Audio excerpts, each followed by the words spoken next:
Okay, இப்போ நம்ம buyback of shares பார்க்கலாம். பைபேக் ஆஃப் ஷேர்ஸ் அப்படின்னா என்னது?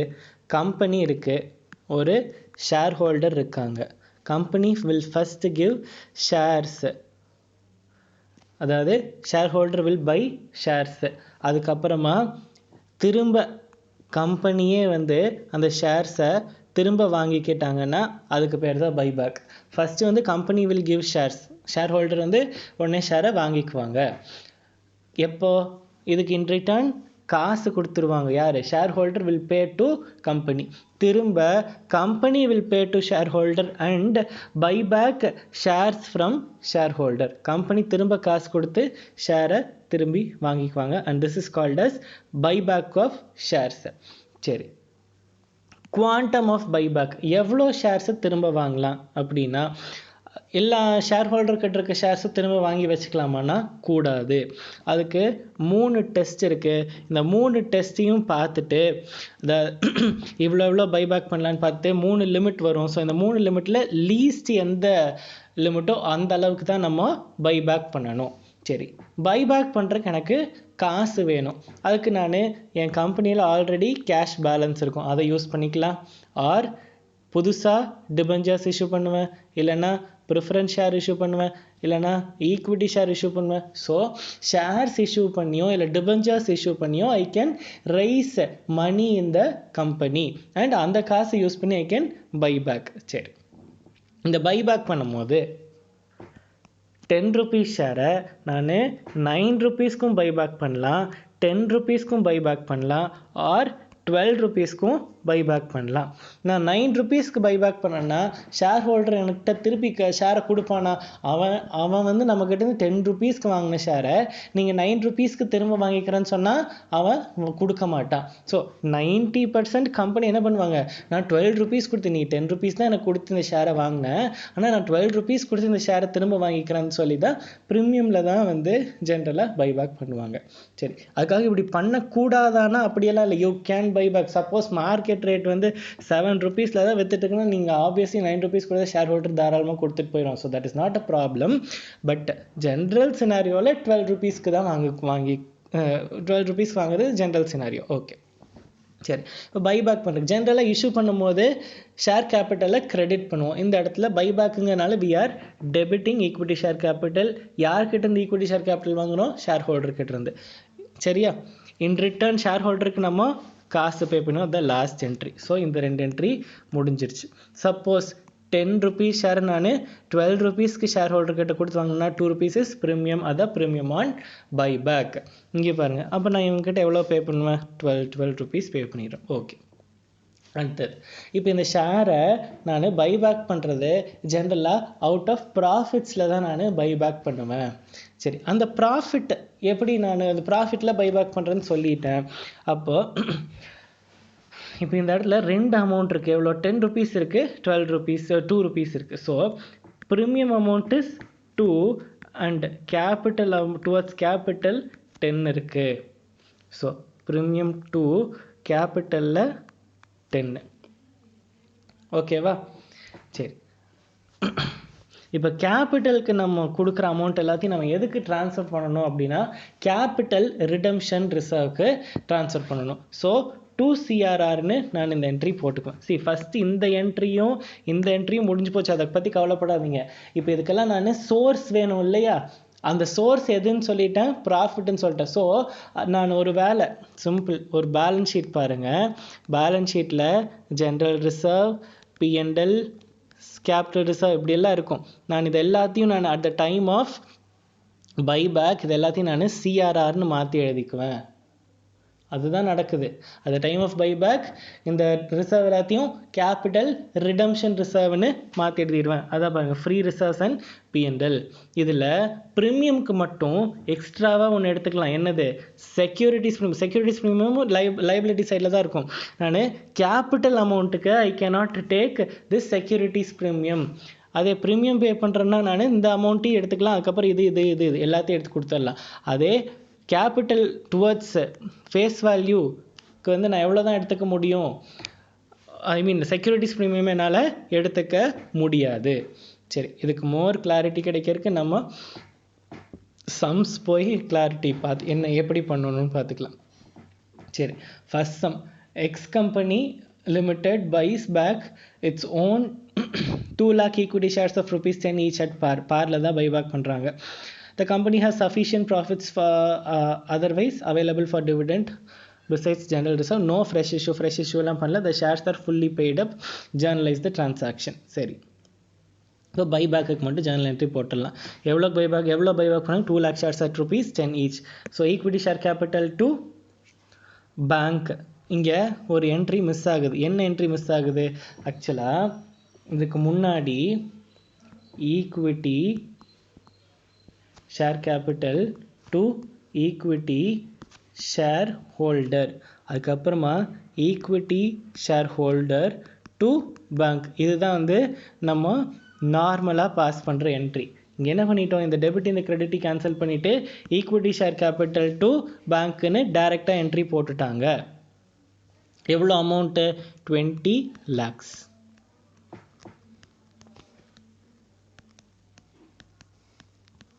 அடுத்தது, இப்போ இதுக்கு ப்ராஃபிட் சஃபிஷியண்ட்டாக ஜென்ரல் ரிசர்வ்ல இருக்குன்னு சொல்லியிருக்காங்க. ஸோ ஜென்ரல் ரிசர்வில் எனக்கு அந்த இப்போ ஃபேஸ் வேல்யூ அளவுக்கான ப்ராஃபிட்ஸ் எதுக்கு ட்ரான்ஸ்ஃபர் பண்ணணும்? கேபிட்டல் ரிடம்ஷன் ரிசர்வ்க்கு ட்ரான்ஸ்ஃபர் பண்ணணும். ஜென்ரல் ரிசர்வில் இருக்க ப்ராஃபிட்ஸை I have to transfer to capital redemption reserve. எவ்வளோக்கு? ஃபேஸ் வேல்யூ செக்யூரிட்டிஸ் ப்ரீமியம் இருந்தால் கேபிட்டல் ரிடம்ஷன் ரிசர்வ்க்கு போகாது. சாரி, ப்ரீமியமில் ரிடீம் பண்ணனா ப்ரீமியம் வர்த்துக்கான அமௌண்ட் கேபிட்டல் ரிடம்ஷன் ரிசர்வ்க்கு போகாது. அதே அந்த ஃபேஸ் வேல்யூக்கான அமௌண்ட் வந்து it will go to capital redemption reserve. இங்கே எவ்வளோ? 10 rupees தான். 10 rupeesக்கே தான் நான் பைபேக் பண்ணுறேன். இங்கே எதுவும் ப்ரீமியம் கொடுக்கல. So entire amount 10 into 2 lakh அது அப்படியே வந்து I will transfer to capital redemption reserve.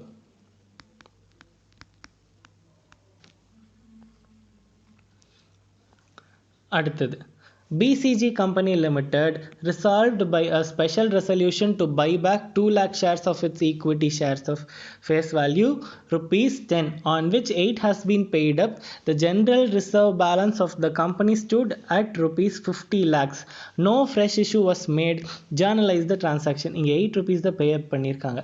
So final கால் பண்ணி ஃபஸ்ட் அந்த ஷேரை ஃபுல்லி பெய்டாக மாற்றிடுங்க. எப்படி?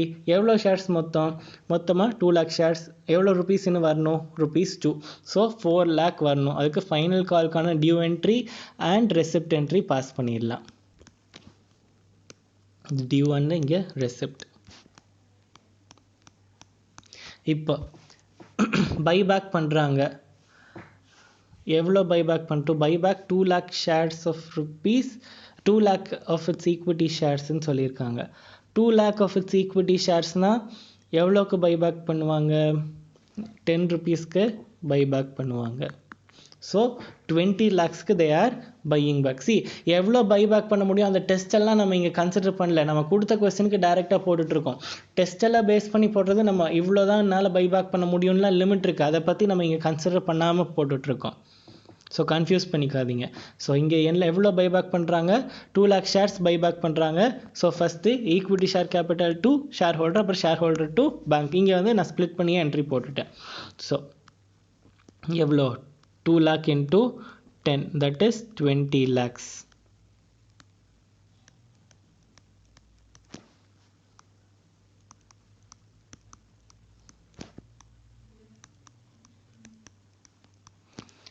அடுத்தது, இவங்களுக்கு வந்து எங்கே சோர்ஸ் இருக்குது? ஜென்ரல் ரிசர்வ் தான். ப்ராஃபிட் ஃபுல்லாக ஜென்ரல் ரிசர்வில் தான் இருக்குது. அதை we have to transfer to capital redemption reserve. எவ்வளோ? 20 lakhs. எவ்வளோக்கு நான் ரிடீம் பண்ணணும்? பைபேக் பண்ணணும். I have to transfer to capital redemption reserve. Yes, அடுத்த question. The share capital of Beta Company Limited consists of 1 lakh equity shares of rupees 10 each. அதுக்கப்புறம் 25,000 preference shares of rupees 100 fully called up. Its securities premium account shows a balance of rupees 40,000 and general reserve 7 lakh. Okay. The company decides to buy back 20,000 equity shares at rupees 12. எவ்வளோ? 20,000 shares வந்து buyback பண்ணணும்னு நினைக்கிறாங்க. மிச்சதெல்லாம் வந்து preference share capital எவ்வளோ இருக்குது, equity share capital எவ்வளோ இருக்குது, securities premium எவ்வளோ இருக்குது, ஜென்ரல் ரிசர்வ் எவ்வளோ இருக்குன்னு ஸ்ப்ளிட் அப் கொடுத்துட்டாங்க. இந்த 20,000 ஈக்விட்டி ஷேர்ஸை எவ்வளோக்கு பைபேக் பண்ணுறாங்க? 12 rupeesக்கு பைபேக் பண்ணுறாங்க. That is 2 rupees premium. சரி, இப்போ 20,000 இன்ட்டு ஃபஸ்ட்டு 10 எவ்வளோ? 2 lakh. அதுக்கப்புறம் 40,000 and here 2,40,000. சரி, இப்போ இந்த ஈக்விட்டி ஷேர் ஹோல்டருக்கு 2,40,000. ஓகே, சரி, இப்போ பேமெண்ட் என்ட்ரி பாஸ் பண்ணியாச்சு. இப்போ பார்ப்போம், இந்த 10 rupeesக்கு நான் கேபிட்டல் ரிடெம்ஷன் ரிசர்வ் ட்ரான்ஸ்ஃபர் பண்ணணுமா? ஸோ நான் 2 lakhக்கு மட்டும் கேபிட்டல் ரிடெம்ஷன் ரிசர்வ்க்கு ட்ரான்ஸ்ஃபர் பண்ணிடுறேன். அப்போ பேலன்ஸ் 40,000 நான் கேபிட்டல் ரிடெம்ஷன் ரிசர்வ் ட்ரான்ஸ்ஃபர் பண்ணக்கூடாது, இதை எடுத்து ப்ரீமியம் அண்ட் பைபேக்கில் தான் கொடுக்கணும். ஸோ செக்யூரிட்டிஸ் ப்ரீமியமை எதுக்கு மட்டும் எடுத்துக்கலாம்? ப்ரீமியமில் இஷ்யூ பண்ணால் மட்டும் செக்யூரிட்டிஸ் ப்ரீமியமை யூட்டிலைஸ் பண்ணிக்கலாம். இங்கே எவ்வளோ எனக்கு நான் ப்ரீமியமில் கொடுக்கணும்? 40,000. இங்கே ஆல்ரெடி எனக்கு செக்யூரிட்டிஸ் ப்ரீமியமில் சஃபிஷியண்ட்டாக 40,000 இருக்குது. ஸோ இந்த அமௌண்ட் மட்டுமே போதும். இங்கே 40,000 அவ்வளோதான்.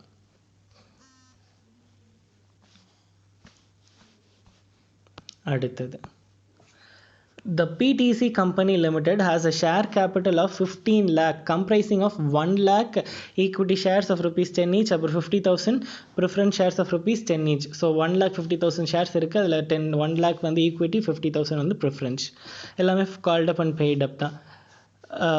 சஃபிஷியன்ட் ஜென்ரல் ரிசர்வ்னு சொல்லிட்டாங்க. லீகல் ஃபார்மாலிட்டிஸ் ஆஃப் பைபேக்கு 20% ஆஃப் இட்ஸ் ஈக்விட்டி ஷேர்ஸ் வந்து பைபேக் பண்ணுறாங்க. 9 rupeesக்கு பைபேக் பண்ணுறாங்க. ஸோ இங்கே வந்து டிஸ்கவுண்ட்டில் பைபேக் பண்ணுறாங்க, ப்ரீமியம் கொடுத்து வாங்கல, பைபேக் பண்ணல, டிஸ்கவுண்ட்டில் பைபேக் பண்ணுறாங்க. அதாவது 10 rupees ஷேரை 9 rupeesக்கு பைபேக் பண்ணுறாங்க. ஓகே, இப்போ 20% ஆஃப் த ஷேர்ஸ் தான் பைபேக் பண்ணுறாங்கன்னா எவ்வளோ ஷேர்ஸ் பைபேக் பண்ணுவாங்க? 20,000 ஷேர்ஸ் தான் பைபேக் பண்ணுவாங்க. ஏன்? 1 lakh ஈக்விட்டி ஷேர்ஸ், அதில் 20%, ஸோ 20,000 இன்டூ 10 ஃபேஸ் வேல்யூ அப்படியே கொடுத்துடலாம். So that is 2 lakh. இங்கே ஆனால் ஷேர் ஹோல்டருக்கு எவ்வளோ போகும்? 1,80,000. பேலன்ஸை கேபிட்டல் ரிசர்வ்க்கு போட்டுருங்க. It is a loss on it is a profit on buyback. ஏன் ப்ராஃபிட் ஆன் பைபேக்? கம்பெனிக்கு 2 lakh வர்த் ஷேர்ஸை வெறும் 1,80,000 வாங்கிட்டாங்க. So 20,000 profit for company. Okay, இப்போ ஷேர் ஹோல்டருக்கு நம்ம எவ்வளோ கொடுப்போம்? 1,80,000. அது மட்டும்தான் பேங்க்லேருந்து கொடுக்க போகிறோம். ஓகே,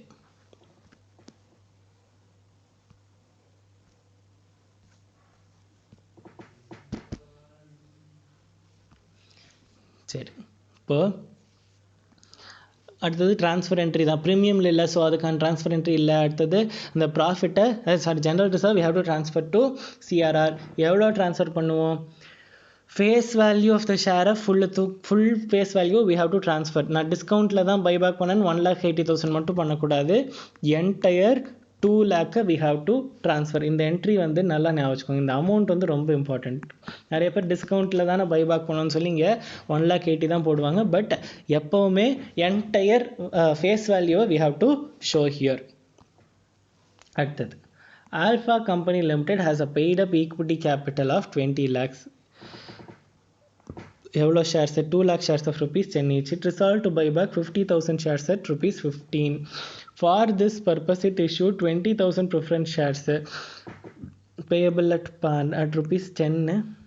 சரி, இன்னும் புதுசாக ப்ரிஃபரன்ஸ் ஷேர் இஷ்யூ பண்ணுறாங்க. எவ்வளோக்கு? 20,000 ஷேர்ஸ் இஷ்யூ பண்ணுறாங்க, 10 rupeesக்கு இஷ்யூ பண்ணுறாங்க. ஓகே, payable along with அப்புறம் the company has to its credit 2,50,000 in securities premiumல 2,50,000 இருக்குது.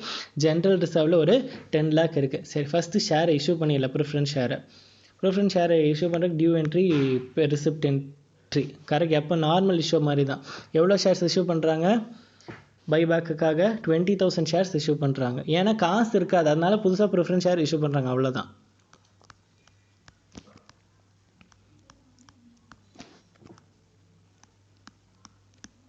$2 lakh. சரி, இப்போது பைபேக்கு என்ட்ரி போட்டுடலாம். எவ்வளோ ஷேர்ஸ் பைபேக் பண்ணுறாங்க? 50,000 ஷேர்ஸ். எவ்வளோக்கு? 15 rupeesக்கு பைபேக் பண்ணுறாங்க. அப்போ 5 rupees ப்ரீமியம். ஸோ இங்கே 5 lakh, இங்கே 2,50,000, இங்கே 7,50,000.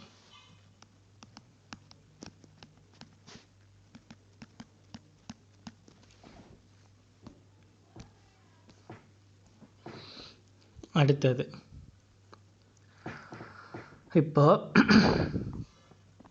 இதுக்கு ட்ரான்ஸ்ஃபர் பண்ணணும். இதுக்கு face value of the share, அதாவது ரிடீம் அதை பைபேக் பண்ணும்போது ஃபேஸ் வேல்யூ ஆஃப் த ஷேரை நம்ம எதுக்கு ட்ரான்ஸ்ஃபர் பண்ணணும்? சிஆர்ஆருக்கு ட்ரான்ஸ்ஃபர் பண்ணணும். எதை நார்மலாக எனக்கு ப்ராஃபிட்ஸாக இருக்கும் கம்பெனியில், அந்த ப்ராஃபிட்டை I have to transfer to CRR. ஏன்னா இந்த ப்ராஃபிட்டை யூஸ் பண்ணி தான் I would have bought back. ஆனால் நான் இந்த பைபேக்குக்காக தான் இங்கே ஆல்ரெடி நான் ஒரு 2 lakh வாங்கி வச்சுருக்கேன். ஸோ ப்ராஃபிட் இல்லாமல் எனக்கு ஒரு 2 lakh வேறு தேவைப்பட்டிருக்கு. அப்போ நான் ப்ராஃபிட்லேருந்து எவ்வளோ எடுப்பேன்? 3 lakh தான். மொத்தமாக பைபேக்குக்கான அமௌண்ட் எவ்வளோ? கேபிட்டலுக்கான அமௌண்ட்டு 5 lakh. அதில் 2 lakh வந்து புதுசாக ஷேர்ஸ் இஷ்யூ பண்ணி வந்தது.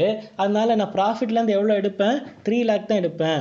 அப்போ எனக்கு ப்ராஃபிட்லேருந்து CRR, general reserve is my existing profit. So ப்ராஃபிட்லேருந்து சிஆர்ஆரில் நான் எவ்வளோ எடுப்பேன்? 3 lakh தான் எடுப்பேன். அடுத்தது ப்ரீமியமில் இஷ்யூ பண்ணியிருக்கேன். அப்போ I can use securities premium. Securities ப்ரீமியமில் சஃபிஷியண்ட்டாக இருக்கான்னு பார்ப்போம். இங்கே 2,50,000 இருக்குது. நம்ம ப்ரீமியம்க்கு எவ்வளோ வேணும்? இங்கே 2,50,000. So entire 2,50,000 is sufficient. So அதோட யூஸ் பண்ணி முடிச்சிட்டோம். சரி, ஜென்ரல் ரிசர்வில் அமௌண்ட் அதிகமாகவே இருக்கலாம், நானாக அதை எடுக்கலை. ஆனால் நான் என்ன பண்ணிட்டேன்? நான் புதுசாக ப்ரிஃபரன்ஸ் ஷேராக இஷ்யூ பண்ணியிருக்கேன். எதுக்காக? பைபேக் பண்ணுறதுக்காக தான் இஷ்யூ பண்ணியிருக்கேன். அதுலேருந்து எனக்கு 2 lakh வந்துருச்சு. அப்புறம் நான் எதுக்கு ப்ராஃபிட்லேருந்து எடுத்து கொடுக்குறேன்? ஆர் ஜென்ரல் ரிசர்வ்லேருந்து எடுத்து கொடுக்குறேன். அதனால் ஜென்ரல் ரிசர்வ்லேருந்து நான் 3 lakh தான் எடுத்தேன். அதனால தான் இந்த 2 lakh இங்கே மைனஸ் பண்ணி காமிச்சிருக்கோம். சரி, அடுத்த some. XYZ has the following capital structure. எல்லாமே கொடுத்துட்டாங்க. The shareholders have on recommendation of board of directors approved wide resolution at their meeting on 10th April 2015 on proposal to buy back maximum permissible equity shares. எவ்வளோ permissible equity sharesன்னு அவங்க நமக்கு சொல்லலை, நம்ம தான் calculate பண்ணணும். So எவ்வளோக்கு buyback பண்ணுறாங்கன்னு பாருங்கள். The market price was 25. In order to induce the existing shareholders to offer their shares for buyback, it was decided to offer a price of 20% above market price. So 25 into 20%. Already 25 வித்துட்டு இருக்கு. அது கூட இந்த 25 into 20% add பண்ண we will get 30 rupees. 30 rupeesக்கு buyback பண்ணுறாங்க. அது எதுக்கு? நிறையா காசு கொடுத்து, மார்க்கெட் ப்ரைஸை விட அதிகமாக கம்பெனி கொடுத்து வாங்கிக்குது. ஸோ பைபேக் எங்கிட்ட ஷேரை திரும்ப கொடுங்கன்னு சொல்லி கம்பெனி கேட்குது. அந்த ப்ரைஸ் எவ்வளோ? 30 rupeesக்கு பைபேக் பண்ணிக்கிறேன்னு கம்பெனி அக்ரி பண்ணிட்டாங்க. இப்போ நம்ம வேலை என்னென்னா எவ்வளோ மேக்ஸிமம் நம்பர் ஆஃப் ஷேர்ஸை பைபேக் பண்ண முடியுங்கிறத நம்ம கண்டுபிடிச்சி சொல்லணும். சரி, இதுக்கு நம்ம ஆல்ரெடி 3 டெஸ்ட் இருக்குதுன்னு சொல்லியிருந்தோம். அந்த 3 டெஸ்ட்டில் லீஸ்ட் நம்பர் எதில் வருதோ அதுதான் வந்து மேக்ஸிமம் பர்மிசபிள் பைபேக். சரி, அதில் ஃபஸ்ட்டு டெஸ்ட் என்ன? First test 25% of number of shares eligible to buyback with the approval of the shareholders. Ascertain the number of shares. இது வரைக்கும் எவ்வளோ ஷேர்ஸ் இருக்குன்னு பார்த்துட்டு அதுலேருந்து 25% of the number of shares is eligible for buyback. Total ஷேர்ஸில் 25% buyback பண்ணிக்கலாம்னு சொல்கிறாங்க. இப்போ நம்ம டோட்டலாக எவ்வளோ ஷேர்ஸ் இருக்குது நம்மக்கிட்ட?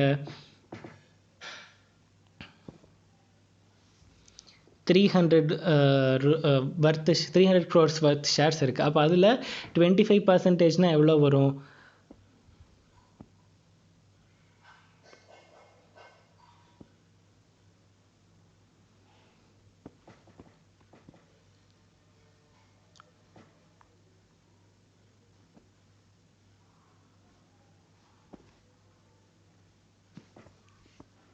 ஓகே, இப்போ 300 crores இருக்குது. இது எவ்வளோ? ருப்பீஸில் இருக்குது. ஆனால் ஒரு share 10 rupees. So divided by 10. ஏன்னா நம்ம இங்கே நம்பர் ஆஃப் ஷேர்ஸ் தான் வேணும். So 300 divided by 10, that is 30 into 25%, that is 7.5. இதெல்லாமே க்ரோர்ஸில் தான் வேல்யூ இருக்குது.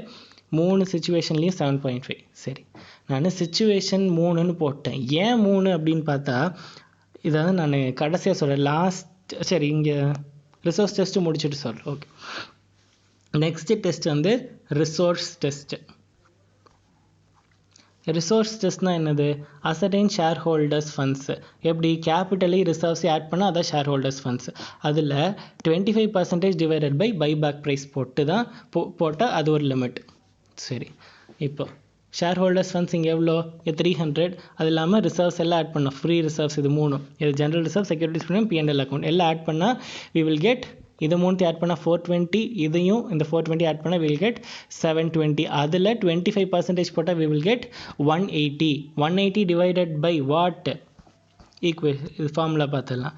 180 divided by buyback price. இங்கே buyback price எவ்வளோ? 30. நம்ம தான் கண்டுபிடிச்சி வச்சுருக்கோம். ஸோ buyback price போட்டால் 180 divided by 30 is equal to 666. சரி, இப்போ டெட் ஈக்விட்டி ரேஷியோக்கு வந்துடலாம். இப்போ நான் சொல்கிறேன் எதுக்கு 3 சிச்சுவேஷன் போட்டிருக்கேன்ட்டு. இங்கே பாருங்கள், லாஸ்ட் லைன் பாருங்கள். If borrowed funds were 1200 crores அதுக்கப்புறம் 1500 crores respectively, would your answer change? இந்த ஒரு லைனுக்காக தான் நான் 3 சிச்சுவேஷன் போட்டிருக்கேன். ஆல்ரெடி என்னோட லோன் ஃபண்ட்ஸ் எவ்வளோ இருக்குது? 800 crores இருக்குது. ஒருவேளை அது 1200 crores இருந்தால் உங்கள் ஆன்சர் மாறுமா? 1500 crores இருந்தால் உங்கள் ஆன்சர் மாறுமா? ஸோ இங்கே என்னோட borrowed funds 800 crores வச்சு போட்டுருவேன். இங்கே வந்து 1200, இங்கே வந்து 1500 என்னோட borrowed funds வச்சு போடுவேன். சரி, டெட் ஈக்விட்டி ரேஷியோ அப்படின்னா என்னது? அது எவ்வளோ இருக்கணும் அப்படின்னு ஃபஸ்ட்டு ரூல் பார்த்துலாம். டெட் ஈக்விட்டி ரேஷியோ 2:1 இருக்கணுமாமா ஆஃப்டர் பைபேக். ஸோ பைபேக் பண்ணதுக்கப்புறமும் 2:1 இருக்கணும். சரி, இதுக்கு மட்டும் ஒரு சின்ன ஒர்க்கிங் போட்டுக்கலாம்.